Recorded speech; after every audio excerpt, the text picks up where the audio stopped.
Bonjour à tous, bienvenue sur Mathessa, ma chaîne de maths pour dédramatiser. Au programme aujourd'hui, une leçon de la classe de terminale extrêmement intéressante, primitive, transformer l'écriture.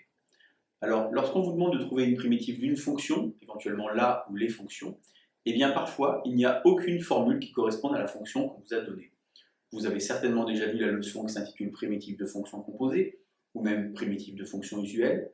Eh bien parfois, la fonction ne coche aucune case et elle ne correspond à aucune formule connue.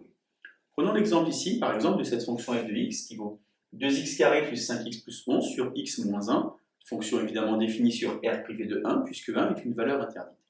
Cette fonction porte un nom, en plus de s'appeler f, on appelle ça une fonction rationnelle, c'est-à-dire un quotient de deux polynômes. Et bien pour les fonctions rationnelles, lorsque le degré du numérateur est plus grand que le degré du dénominateur, ici x carré, donc degré 2, en bas x, donc degré 1, eh bien on ne peut pas trouver de primitive pour cette fonction. Il faut donc transformer l'écriture pour faire apparaître des fonctions dont on connaît les primitives.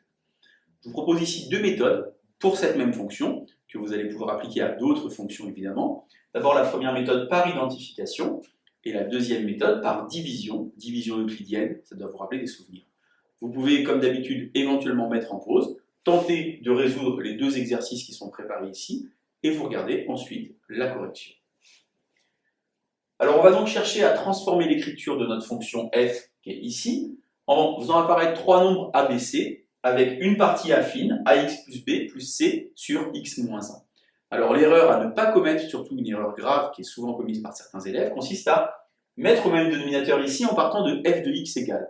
Je ne sais pas que c'est égal à f de x, je voudrais que ce soit égal à f de x. Je vais donc partir de la partie gauche, à savoir ax plus b plus c sur x moins 1, mettre au même dénominateur, et à la fin, je vais identifier les coefficients par unicité de l'écriture de la fonction. Donc d'abord, même dénominateur, je vais donc avoir ax facteur de x moins 1, plus b facteur de x moins 1, plus c qui est déjà sur x moins 1. Donc je vais développer et en même temps regrouper les quantités qui sont identiques. Ax carré, donc le coefficient devant x carré c'est petit a. Là j'ai ici moins ax plus bx, j'ai donc b moins a. Et enfin, pour les constantes, j'ai moins b plus c, c'est-à-dire c moins b. Je l'écris dans ce sens-là. Et maintenant que j'ai fait ça, eh bien, je peux dire, puisque j'aimerais bien que ça, ce soit f, par identification des coefficients, devant le x carré, ici j'ai un petit a, et devant le x carré, ici j'ai un petit 2. Et donc, je vais avoir a égale 2. Devant le x, ici j'ai b moins a, et ici j'ai 5. Je vais donc avoir b moins a égale 5. Et enfin, pour les constantes, ici j'ai c moins b et ici j'ai 11. Donc c moins b égale 11. Vous voyez finalement que je dois résoudre un système de 3 équations à 3 inconnues. Système au demeurant assez facile puisque j'ai déjà a. Donc je vais pouvoir remplacer la valeur dans la deuxième ligne de a pour trouver b et ainsi de suite pour trouver c. J'obtiens donc a égale 2. b moins a égale 5, donc b égale 5 plus 2, c'est-à-dire 7. Et enfin, c moins 7 égale 11, donc c égale 18. J'ai donc une fonction qui va finalement s'écrire 2x plus 7, une partie dite affine, plus 18 sur x moins 1. Je calculerai à la fin la primitive, une primitive, les primitives pour cette fonction. Je vais faire la deuxième méthode, la méthode par division, que moi je trouve assez jolie et qui vous rappelle donc les souvenirs de la division euclidienne de la classe de CM2 ou de 6e. Eh bien en fait, on peut faire aussi la division euclidienne lorsqu'on a des polynômes. Il suffit juste de bien se poser la question. C'est-à-dire, par exemple, dans 2x carré, combien de fois j'ai x moins 1? Eh bien en fait, il faut que je fasse 2x fois x pour obtenir 2x carré. Je vais donc écrire ici 2x. 2x fois x, ça fait donc 2x carré. 2x fois moins 1, ça fait donc moins 2x.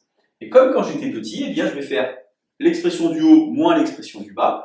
Donc 2x carré moins 2x carré, ça s'annule. 5x moins moins 2x, j'ai donc 7x ici. Je descends le plus 11. Et je recommence. Dans 7x plus 11, combien de fois de x moins 1? C'est donc 7 fois, plus 7 fois. Donc 7x, 7 fois moins 1, moins 7. Et maintenant, je soustrais. 7x moins 7x, ça simplifie. 11 moins moins 7, 18.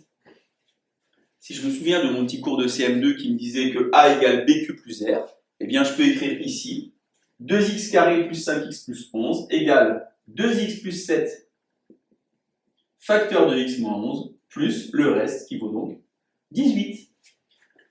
Ça, c'est vrai, quel que soit x appartient à R. Et si maintenant je divise par x-1 pour me rapprocher de l'expression que j'avais là, c'est vrai donc pour tout x qui appartient à R privé de 1, puisque je vais diviser par x-1.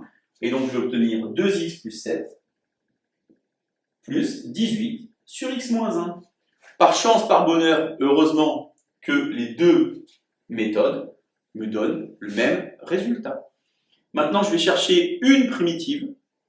D'accord? J'aurais pu chercher là ou les. Je vais chercher juste une primitive de la fonction ici.